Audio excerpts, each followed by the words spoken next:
کیا تراویح کے بغیر روزے صحیح ہوں گے یا نہیں؟ اگر کسی نے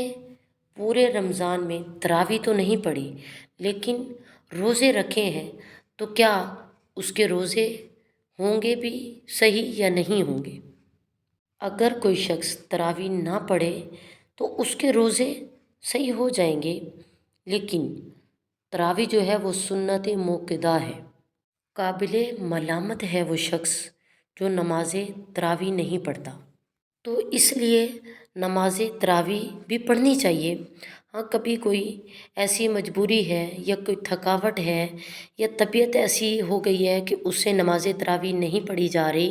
یا کم پڑھ لے، لیکن بہتر یہ ہے کہ نماز تراویح بھی وہ لازم پڑھے۔ ویسے سنت موقدہ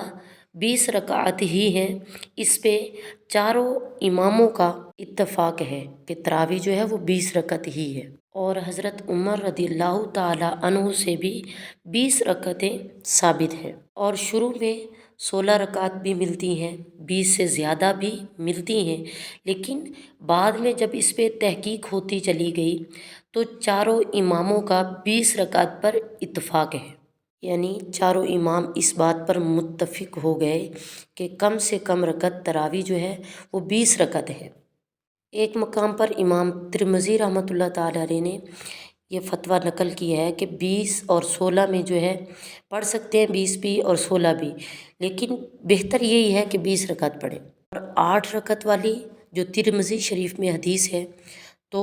اس حدیث کو جو ہے ضعیف قرار دیا گیا ہے، اور بہت ساری روایات میں 20 رکعت کی ہی ملتا ہے، یعنی تراویح جو ہے وہ 20 رکعت ہے، اور امت کا اس پر اجماع ہو چکا ہے۔ اجماع کے بعد بعض لوگوں نے یہ فتویٰ دیا ہے